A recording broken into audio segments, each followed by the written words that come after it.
Good afternoon. I want to thank Professor Gibson and the Scientific Programming Committee for the incredible honor of the Grunberg Award and for the opportunity to spend a little extra time with you today presenting our results. I'm a radiation oncologist from University of Iowa in the United States. I have nothing personally to financially disclose, but I will be discussing an investigational use of a drug. The research funding was provided by Galera Therapeutics, and these safety and efficacy results were presented a few weeks ago at the ASCO annual meeting in Chicago. Intensity modulated radiation therapy plus concurrent cisplatin is standard of care for locally advanced oral cavity and oropharyngeal cancer. Approximately 70% of these patients will develop severe oral mucositis, defined as WHO grade 3 or 4. 3 is represented in yellow, and this means that the mouth ulcers are so bad that a patient can no longer tolerate solid diet by mouth. Grade 4 means the ulcers are so bad that the patient is now feeding tube dependent. About 20 to 25% of these patients will experience grade 4 oral mucositis. This occurs at a median onset of 40 gray, or approximately 4 weeks into radiation therapy, and lasts 3 to 4 weeks in median duration. Radiation induces a large burst of superoxide at the cellular level. GC4419 is a manganese superoxide dismutase mimetic that acts to rapidly convert superoxide to hydrogen peroxide. Secondary enzymes in normal tissues convert that hydrogen peroxide to oxygen and water, thus sparing normal tissues from the toxicity of the superoxide. As it turns out, these secondary enzymes are often deficient in many cancer cell lines, including head and neck cancers. So there turns out to be a buildup of hydrogen peroxide in malignant cells, leading to a cellular environment that is toxic for malignant cells, yet spares normal cells. This is one of the preclinical experiments that has been done, utilizing a head and neck cell line that's genetically engineered such that doxycycline will induce a 2 to 3-fold overexpression of catalase. And this shows and proves the mechanism of this drug. If you look at the solid line at the bottom, this shows that the combination of a high-dose single fraction of radiation of 18 gray with GC4419 essentially cures this tumor. If you follow the arrow up, giving the doxycycline creates the catalase overexpression and subsequently takes away the effect of the GC4419. The phase 1b/2a clinical results were recently published in the Red Journal this past February, and this trial established that doses of 30 milligrams and 90 milligrams given throughout the IMRT course required further study in our phase 2 randomized trial. There were some early encouraging efficacy results from this phase 1 trial. It showed that the drug has an acceptable safety profile, and importantly, that the 1-year tumor outcomes were not impaired.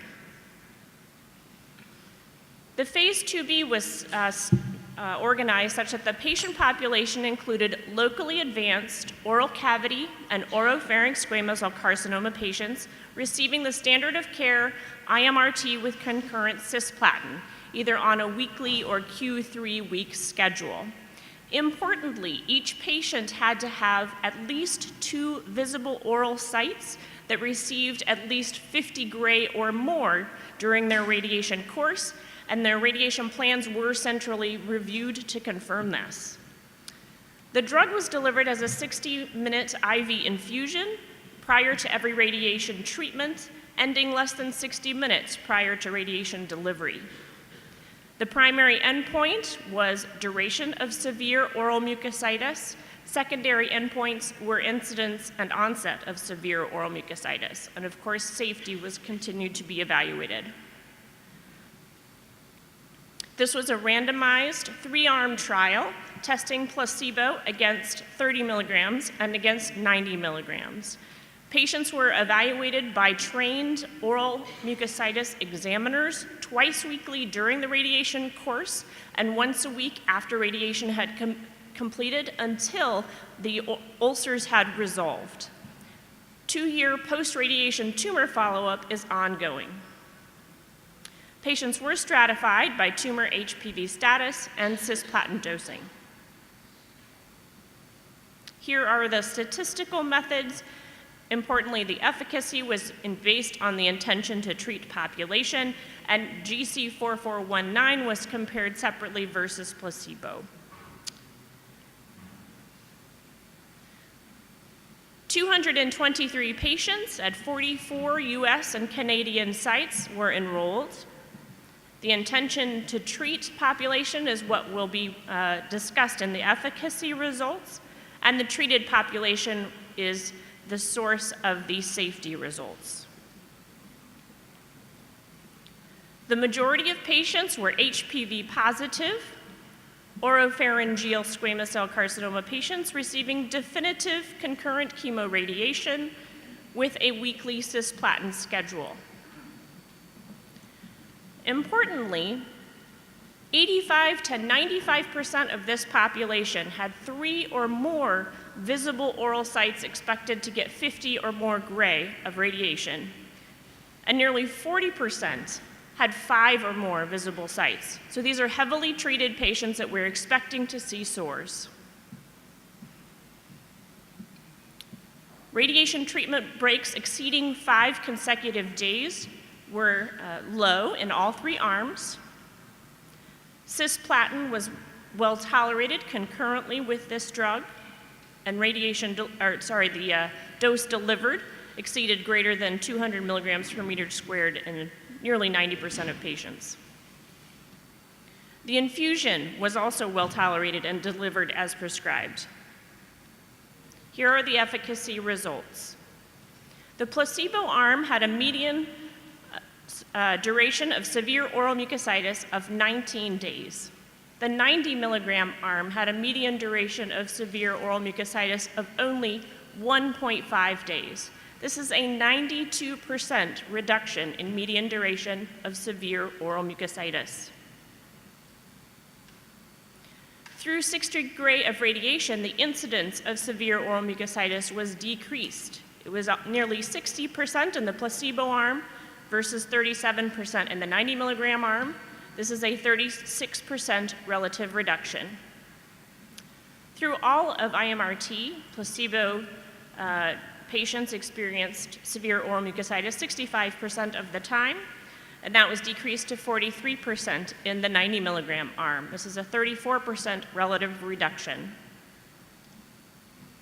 For incidence of grade 4 oral mucositis, these are patients dependent on a feeding tube because the mouth sores are so bad. 30% of the placebo arm reached this endpoint, where that was cut in half in the 90 milligram arm to 16%. This is the cumulative incidence. So the height of the bars represents the percentage of patients experiencing severe oral mucositis at each of these radiation dose levels.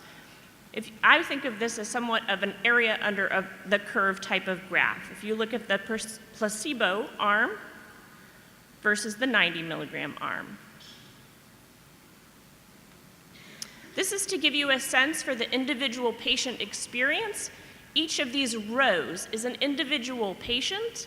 On the left, you will see 45 of the placebo arm patients displayed. On the right, you will see only 35 in the 90 milligram arm experienced severe oral mucositis.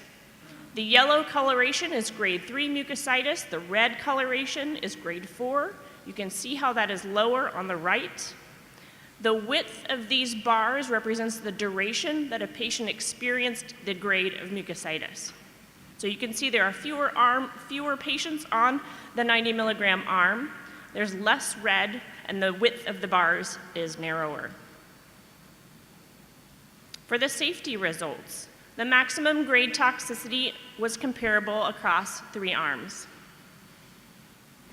There were similar rates of cisplatin toxicity. To the left, you see grade 3/4 nausea, then grade 3 vomiting, grade 3 increase in creatinine, and tinnitus. GC4419 is known to have a mechanism-related potentiation of nitric oxide that can lead to hypotension and a facial paresthesia. The incidence of this was mild, grade 1 to 2, in 22% of the 90 milligram arm. If you look to the right at the facial paresthesia, this is grade 1, and about 19% of patients in the 90 milligram arm experienced this.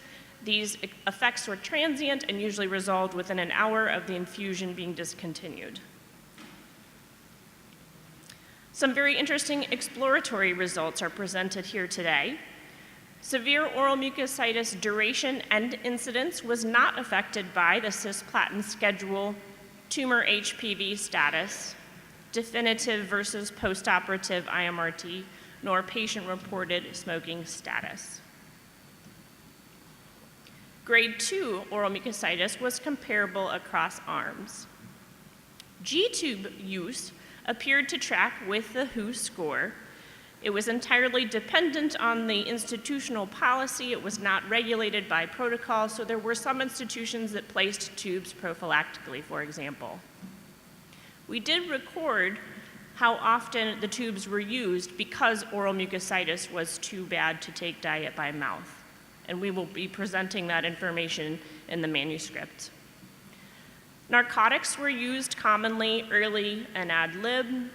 They were often given for multiple reasons, sometimes for tumor-related pain, but there did seem to be a trend to decreased median total dose of morphine milligram equivalents on the GC4419 arms.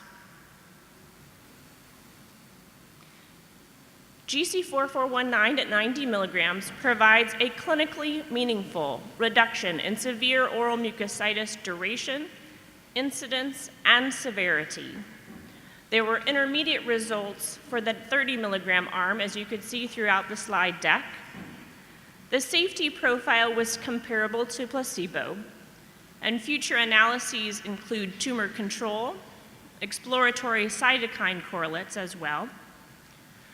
These early results have resulted in the FDA giving this drug breakthrough designation and fast track status.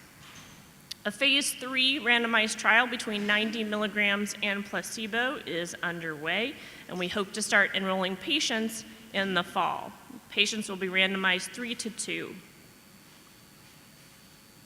I want to acknowledge all of the principal investigators and enrolling sites. I certainly want to acknowledge participating patients and their families and my other collaborators, with special recognition of Dennis Riley, who is the physician scientist, or the translational scientist that has developed this drug. I'd be happy to take any questions. Here is my email if you have follow-up questions or if there's interest in learning more about the phase 3 results. The phase 3 trial.